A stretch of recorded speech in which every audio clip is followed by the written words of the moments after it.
Hello and welcome to the special Pride Month edition of CSA's Vital Times podcast series.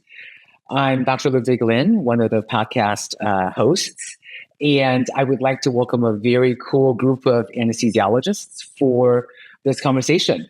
I'm just going to introduce one real quick. Dr. Maricela Sanchez is from a small town in rural Eastern Washington state. She attended medical school at Stanford and did her medical training in New York City, including a regional anesthesia fellowship. She then returned to her hometown of Prosser, Washington, to practice anesthesiology. She is a fierce advocate for urban renewal and all things civic, and this year won a seat on the Prosser City Council. Dr. Travis Reece-Nguyen is a pediatric anesthesiologist and the director of LGBTQ plus health at Stanford Anesthesiology.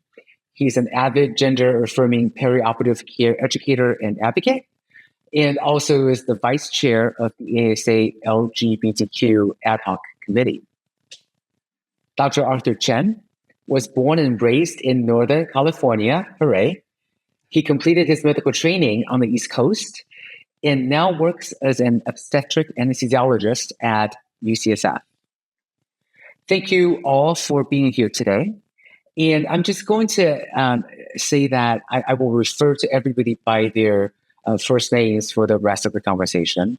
And just as a super broad topic in a way to get the conversation started, I just wanted to pose to all three of you this question. What does it mean to you on a daily basis to be a LGBTQ anesthesiologist? Let's start with Maricela. Hello, everyone. I'm very happy to be here today and to be discussing this topic. I think that the most important thing for me is just having that ability to be a safe space for patients and to connect with patients in an area where I think there may be a certain amount of fear or trepidation, especially in a medical setting, to be coming in and to be unsure as a patient over whether their concerns are going to be understood, whether their family and partner dynamics are going to be valued and respected. And so for me, I think that's ultimately the most important thing, is just being able to have that connection and understanding with patients when I first meet them. Cool. Arthur? That's actually such a great first opinion, because this is, I think, something I still struggle with. So I wanted to respond a little to what Maricela was mentioning. For me, I feel like when I am on the other side and I'm like the patient, I think I do find it kind of welcoming and supporting if someone shares some of those personal identities with me, and I happen to share that. But, when I am in my physician role, I feel like I don't really know how much I should or want to share sometimes. And maybe it's because in the perioperative period, we really don't have that much time. I think sometimes they don't really feel like I have enough space to kind of go to some of those kinds of details. But that's actually personally something I still kind of struggle with, because I think I appreciate it when I'm on the other side, but then I don't know how it comes across to others. So it's still something actually I'm still balancing. Yeah, I think that's a really good point. Yeah. Sorry, Travis, go ahead. I agree with both of those. Thank you for having me, first of all. I'm excited to have this conversation. I agree with both sides of this. I vividly remember never having met an LGBTQ anesthesiologist before choosing this specialty. And I made a pact with myself that I was never going to allow that to happen to other people, which is why I live so incredibly out at work and in my own personal life. And I've seen it on both sides. I have been that patient when I was younger, and the doctor asked me which girls I was finding attractive or cute, and it makes you close yourself off, right? So being your authentic self is not only positive for you and just fulfilling your, your own life and mental health and well-being and all this burnout. But then it does have such a positive impact on our patients. And Arthur, you're saying, I don't know how to do it or to what level. And I agree at the very beginning. I was like, I don't know. Do I walk in and say, hi, I'm Dr. Travis. I use he, him pronouns. I'm really gay. How are you today? No, right? I don't do that. However, I do wear my lanyard that is rainbow and have all the pins on it. And then I have, my watch band and bracelets usually, and sometimes a manicure. But then I also wear a fanny pack that says LGBTQ anesthesiology on it. I mean, there's no question for me. And I find it that way. I walk in and I don't even necessarily have to say anything. And I've had patients, especially my trans patients and their parents, like a parent reached over and touched their son's leg and said, oh, see, it's going to be okay. Right. And I hadn't even said like anything, but it was just me being me and walking in, full on, very out, so that's how I think about it. And that's what it means to me on a regular daily basis. That's great. Yeah.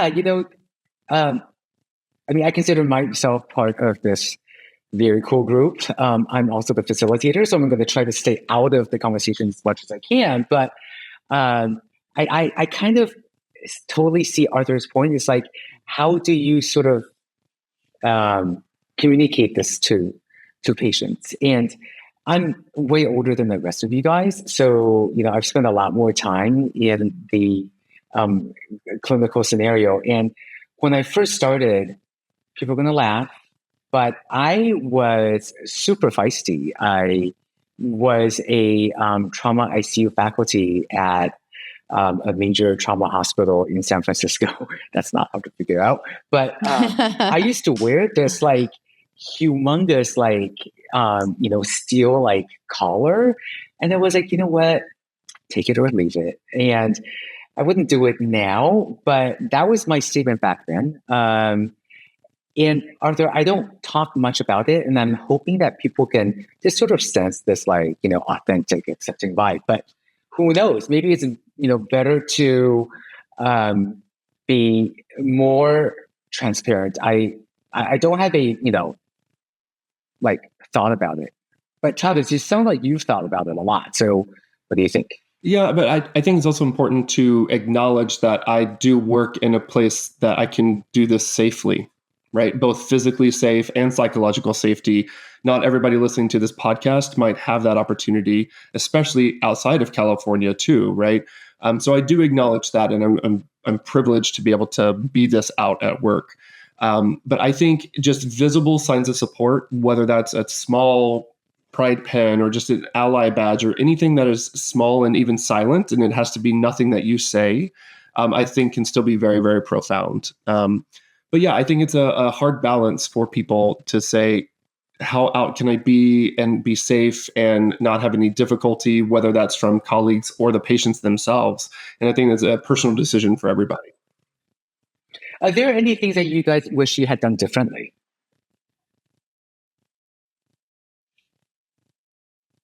During training or any period of time, things that you regret? The first thing that comes to my mind, I did med school in Texas, and I got married in Texas, and I do regret being very closeted then. And of course, I was a trainee, so it was a little bit different story, and I became more out and confident as my training level increased, right? But I would have patients ask me about my wife. They would see my ring and ask me about my wife, and I had to, on a daily basis, decide, was I going to come out to them? Was I going to closet myself? Do I just answer it in a nondescript, oh, they are fine, that kind of thing.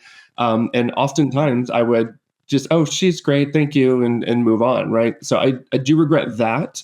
At the right time, I think it was the right choice for me, but I regret not being fully authentic to myself, because I know that hurt me in the long run, because I would come home every day kind of sad about it. That would be one of my biggest regrets.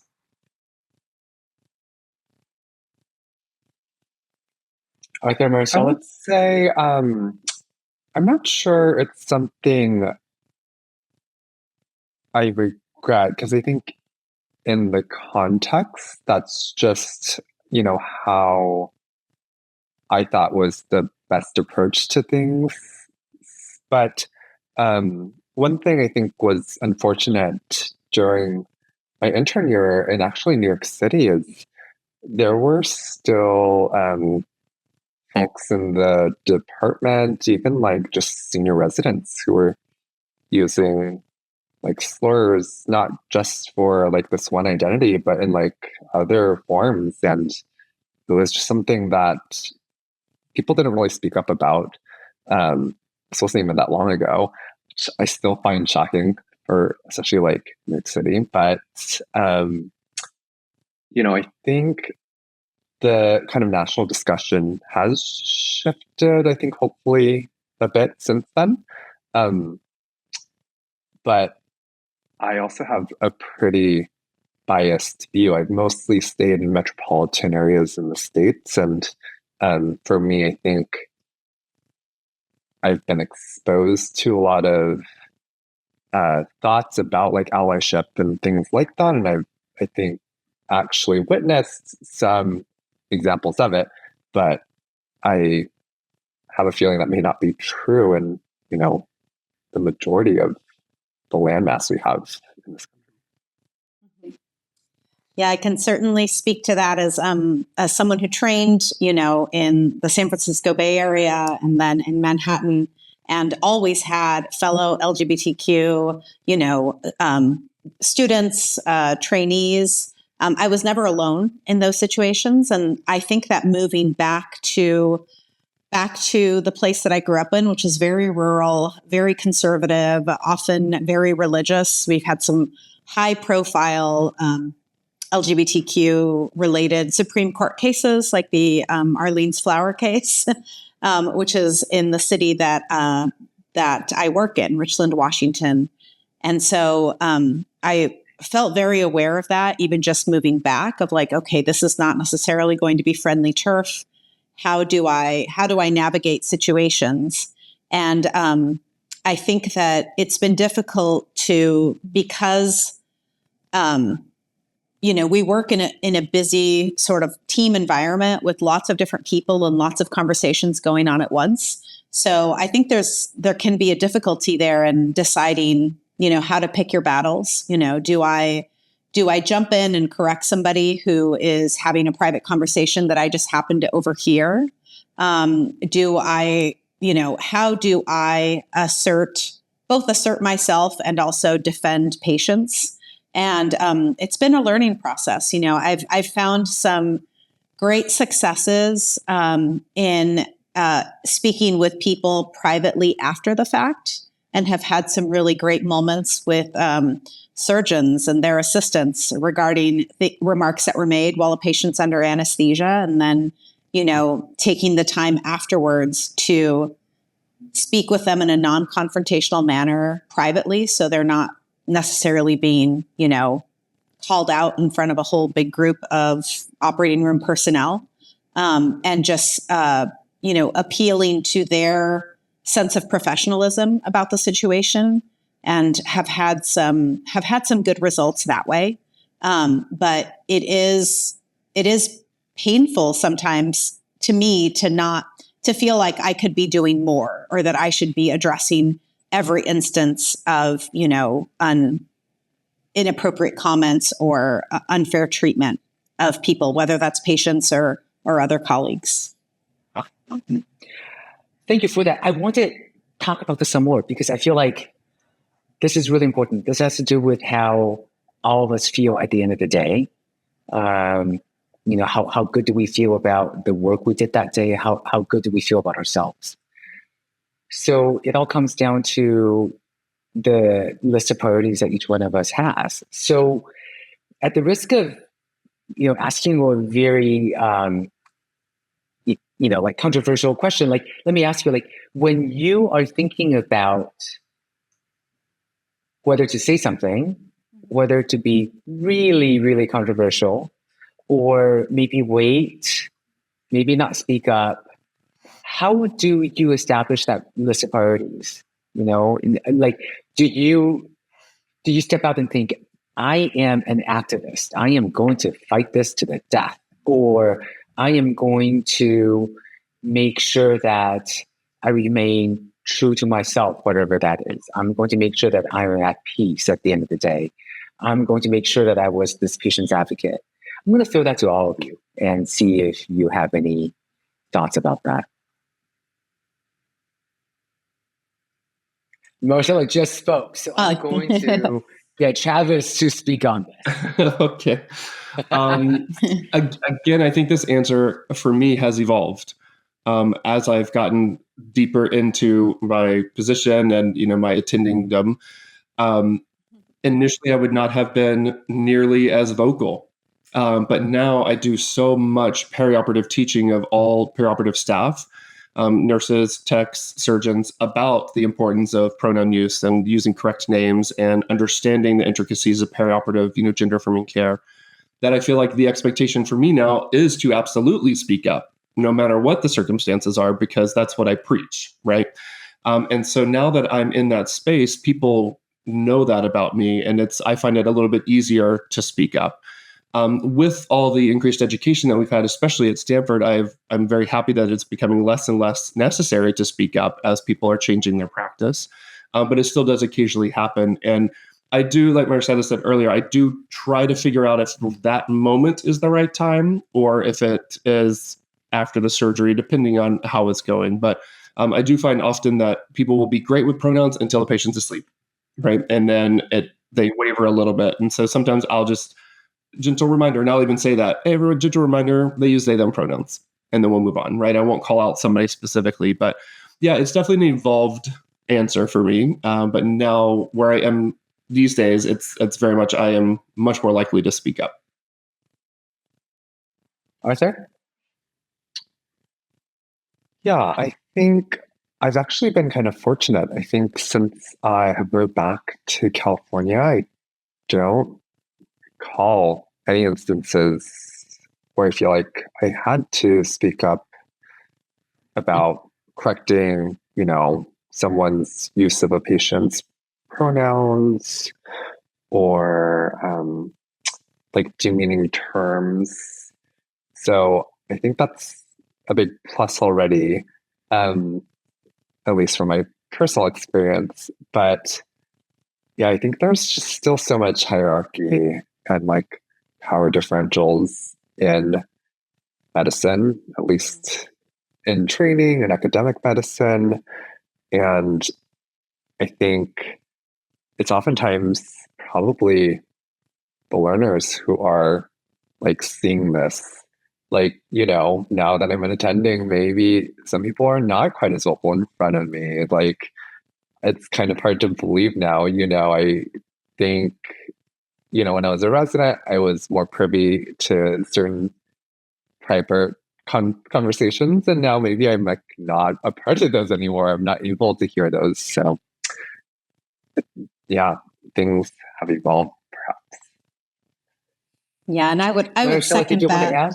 Yeah, and just that comment about how there are still such strict hierarchies within our profession, and I find that if I look really honestly at the way that I will respond to situations, as much as I would like to not be working in this hierarchy and to be just free of it altogether, I recognize that within myself. I'd be much more likely to correct, a scrub tech or a nurse and be like, listen, this is a situation here, please respect the patient.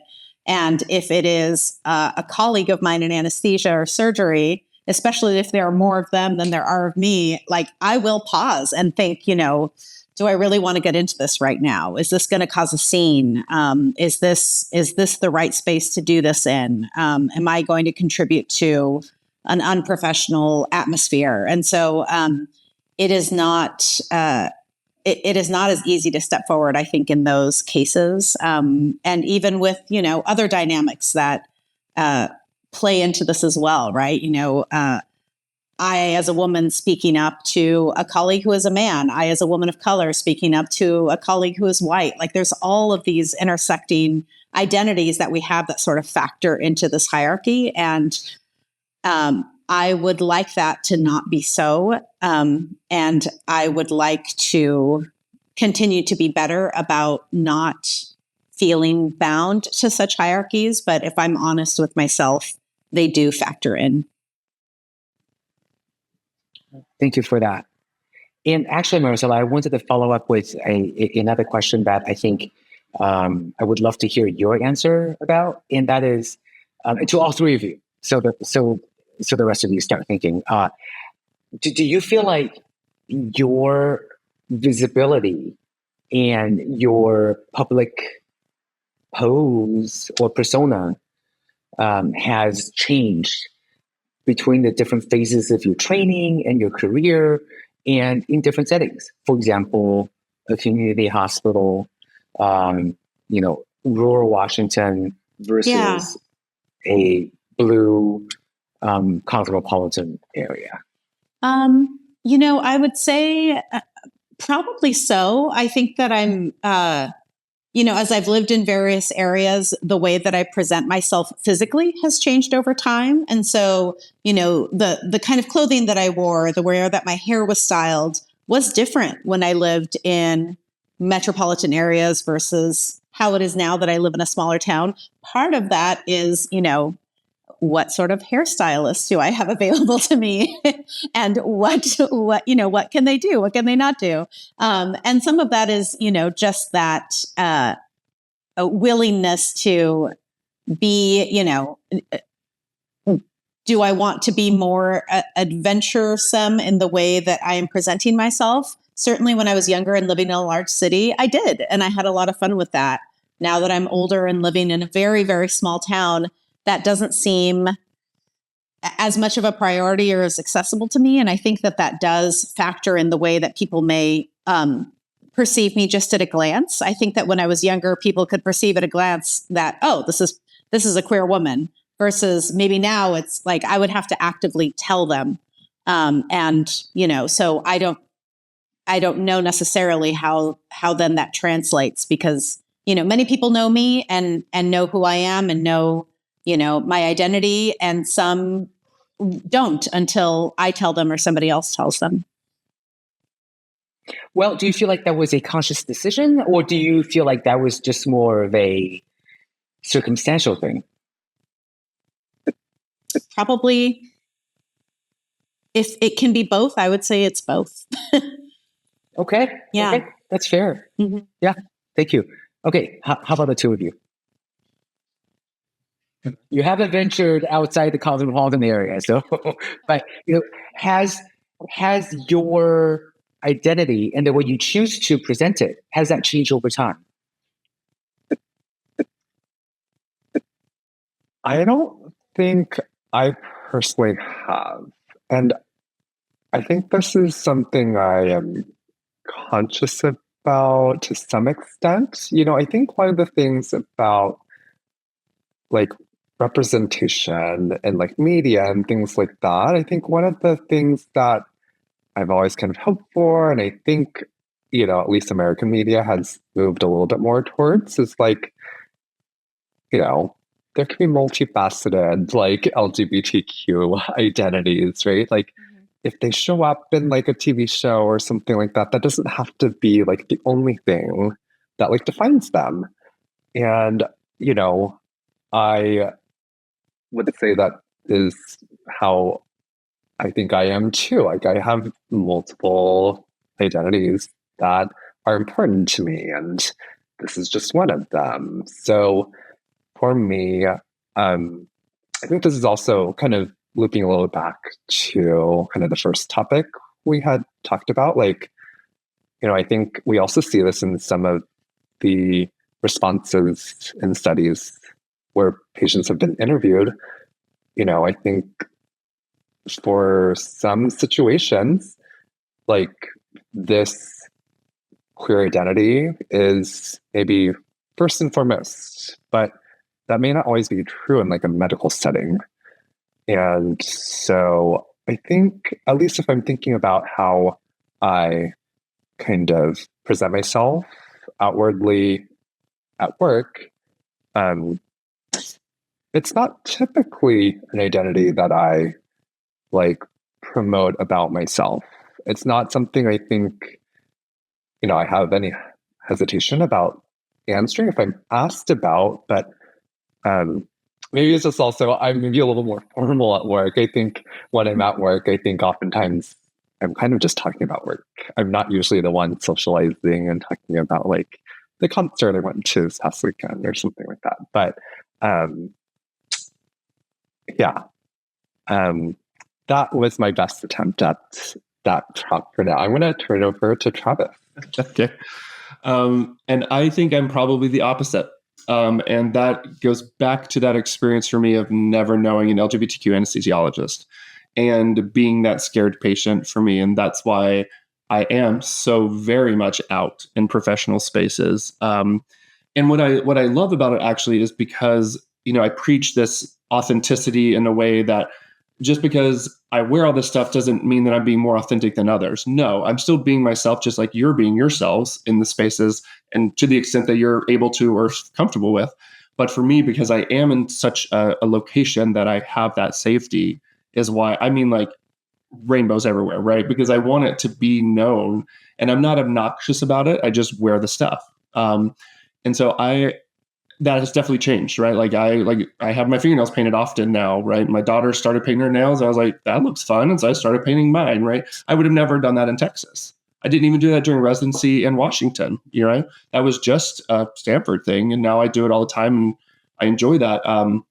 So it's definitely changed over time. And I'm definitely, it's a benefit of where I work, right? And the political landscape and the psychological safety I have, but definitely has changed. Cool. Yeah. I love all the answers. I think it's just it's a view to each of us. Authentic. Yes, exactly.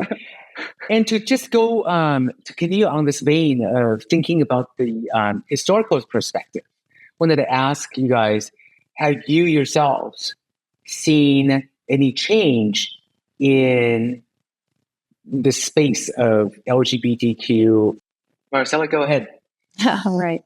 So yes, in general, visibility, I think has improved over time, probably in a variety of ways and a variety of places. But I also do think that it's very place specific. And so different places are in sort of different stages of that. I was really grateful as a student to have had so much exposure and open discussion about both LGBTQ providers as well as patients and patient needs very early on as a medical student.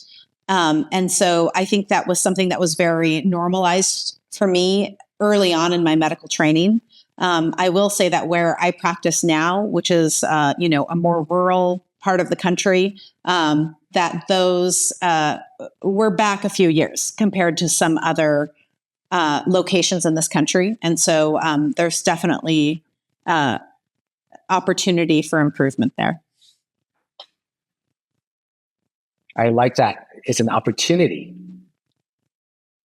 Okay. Arthur, Travis? Okay. Okay.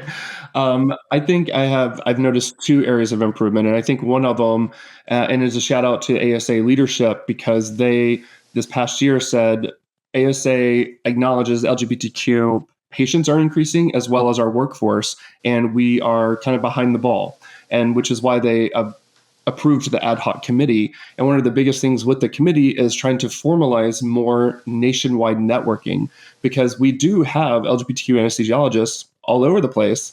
We just don't know each other.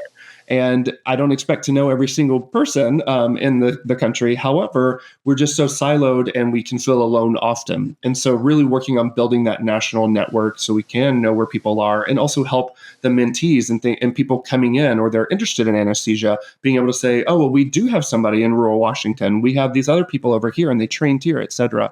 So I want to give a shout out there, because I think that has really changed the face of how we're looking at recruitment as well as patient education.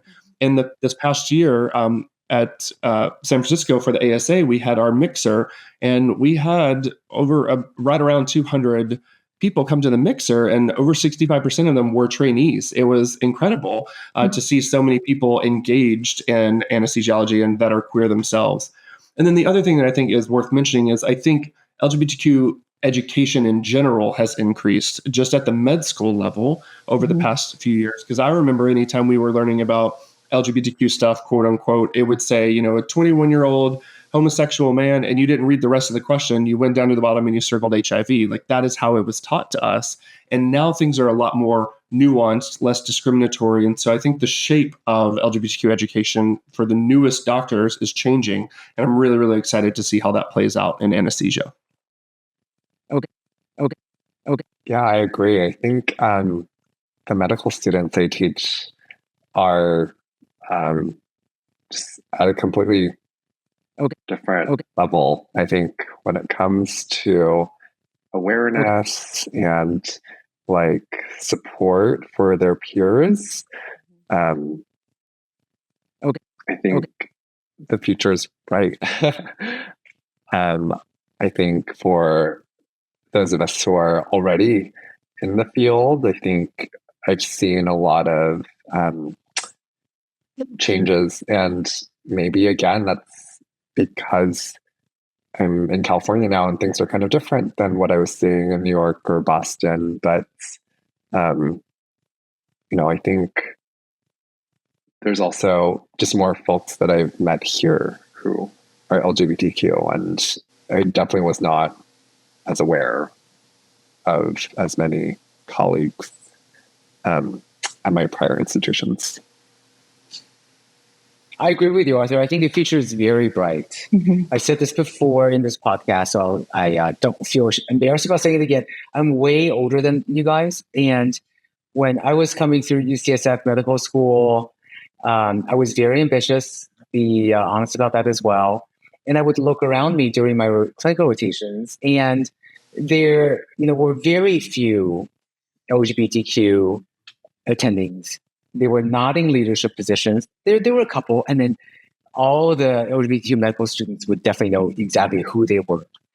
And I just wasn't, how people talk about how you can't be what you can't see. So I just wasn't sure that was going to be something that was attainable for me, unless I was like a super unicorn, in addition to being just, hey, any random unicorn. I just didn't know if I could make it. And I feel like that has changed so much. There are plenty of examples of, highly accomplished LGBTQ academic leaders now everywhere. There are plenty of trainees, like you guys said. And I think that's amazing. I came through a time when you just didn't talk about this stuff and you just felt like, that just wasn't meant for you. So I am just so impressed by this. And I have an additional perspective in that I've also worked in community practice. And at least for me, Maricela, you could, differ on this. But for me in the Bay Area, I almost feel like, in a way, that environment is almost more advanced and more accepting compared to the academic environment, in that in community hospitals, you're all just trying to get the best work done most times. And in that arena, there are plenty of LGBTQ people. And that's just kind of what is part of your life fabric when you got out of your work. So you would talk about it, and it's just like everything else that everybody else does. So, I think it's different experiences. Anyways, enough of that one. I wanted to ask you the next question, which is, what are the three of you the most proud of in your professional arc from this LGBTQ perspective? I think we sort of just discussed a little bit how important it is for students and younger people to see representation. So for younger queer students or trainees to see queer attendings. But I think it is also very, very important for straight people, young and old, to see queer medical professionals. I think it's good. I think it's good for everybody to see that representation and to have it register in their minds that, queer does not mean necessarily subversive on the margins, not, queer can absolutely be professional, accomplished, intelligent, driven, and to have those correlations made with the larger society, I think is so important.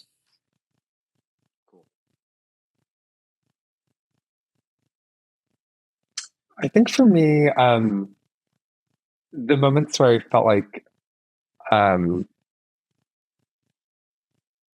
it was more palpably pertinent, like I recall like a patient coming for a gender affirming surgery, or there was a couple who were on labor and delivery for like their first child, and just in the brief kind of pre-op or consultation encounter, honestly I can't recall exactly what kind of clues led to me wanting to share my identity with them, but I think it added a lot. So I think in those moments it did help those people I met in this opportune setting feel more supported and safer. So I think just kind of on an individual basis, that's something that I'm happy I did. That's perfect, because that is what anesthesiologists do, is really provide that human interaction bridge to these patients who are super scared. So I think that's really powerful. Thank you for reminding us of that. Travis, what about you? I think what I'm most proud of at this point so far in my career is really pushing the national narrative about gender affirming care and LGBTQ inclusion in the perioperative space. I admittedly have been handed many opportunities, and I'm very thankful for that. And I take them and I run marathons with them as much as I can, because I do, again, I didn't have that, right? And I just want to push where I can, make it better where I can. That's the Eagle Scout in me, right? Make it better than the way you found it. And really pushing both education, but pushing the advocacy side of it, pushing things that hopefully will have lasting impact, not only in our current generation, but the folks coming behind us. So yeah, when I look back, am I tired? Mm-hmm. But do I feel really fulfilled and very honored and just very excited to work on this stuff? Absolutely. It's my absolute passion. And I'm just really happy I've had the opportunities that I've had. Cool. I like that. Thanks. I wanted to circle back to what Arthur had just said, that the future is bright. Yep. And I wanted to get all three of you to elaborate a bit on that. What are some of your hopes for the future? Let's start with Arthur, since you're the one who invoked it. I think for me, as part of a disclosure, I'm working with Travis on some projects to push for maybe improved care for this patient population in our field. But another thing that's really important for me is people in other countries who may not have quite as many of these kinds of supportive spaces.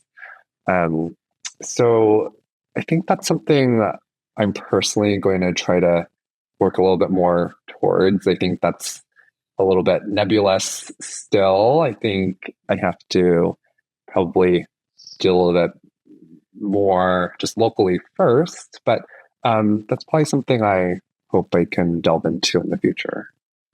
Sounds great. The rest of you? So I do see a very, it is refreshing and so promising just to see how younger generations are not really skipping a beat over issues of gender and sexual identity. And it's been wonderful to see how kids who are high school aged are just, really advocating for themselves, advocating for their friends, advocating for kids who are not their friends. It's kind of like a no-brainer issue for young people across the board, even in my very conservative corner of Washington State. And that has been very consistent. And I see that town to town. And so that is wonderful to see, because I think that ultimately that is going to extend itself into all areas, all professions, all industries. And that just makes me so happy for kids who are growing up in an environment where they don't necessarily have to feel so alone or so afraid. And I totally agree. And I think that what really makes my heart the happiest, and when I think the future is bright, is really like 14, 15, something like that % of graduating med students are queer. That is amazing to me, right? That was not the case when I was in medical school, and that wasn't that long ago at this point. But I think because that, just like you said, it's going to translate into all types of patient care, right? Medicine is going to be better because representation is better. Now we just need to figure out how to get them and pull them all 14% into anesthesiology, right? And we're working on it. But I just think that with that new generation coming up, I'm constantly being contacted by people through Twitter, X, and other platforms saying, I've read your work, I've read other people's work in this space. I'm really curious how I can get involved with that. How can I do it? I've never seen this stuff before. And I'm so happy thinking, not only are there people out there that are conscious about it, but they're going to be my replacements, which is fantastic. Right? Like it's time, let's bring them in. Let's keep that passion going. Like it's all out there. And so that's when I think the future, it is better patient care. It is that better representation, and people are going to lead the charge. And I'm really excited about it. Very cool. Well, this has turned out perfectly, because it's almost time to wrap up this conversation. But I wanted to ask each one of you whether there was something that you wanted to make sure that you left with our audience before we signed off.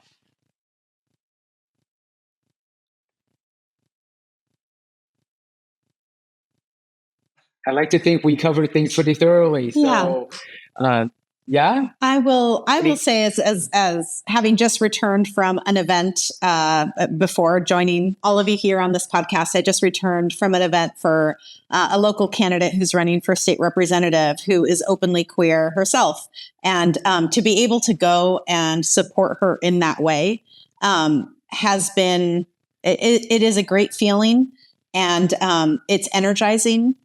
And I think that, in our positions that we have within our profession and within, society in general, I think the ability for us to now turn around and support others is a wonderful privilege and responsibility. And I would encourage all of us to take that on to whatever extent we can. Beautiful. Travis, Arthur? I was just going to say, I encourage you all to be as authentic as possible. It brings so much happiness and just wealth of fulfillment for me. And that definition is different for everybody, right? But find those places, find those programs, find those allies, more importantly, right, that make you feel safe throughout your training, and just live your best life. We are here. We're queer. We're not going anywhere. Anesthesia is the best. So reach out, find your community. I wanted to thank the three of you here, but also the people out there who might be tuning in for all the moments that you've had taking care of patients and supporting all of the LGBTQ people out there in your community and in your work. Awesome. I like that sentiment a lot. And it comes back to that, right? Supporting each other, supporting our patients, doing the best work. And yeah, I think there's too much going on to not be authentic. Yeah. Really. So you guys, thank you so much. Happy Pride Month. And I am so grateful that I got the chance to speak with Maricela Sanchez, Travis Reece-Nguyen, and Arthur Chen for this California Society of Anesthesiologists Vital Times conversation. All right, everybody take care.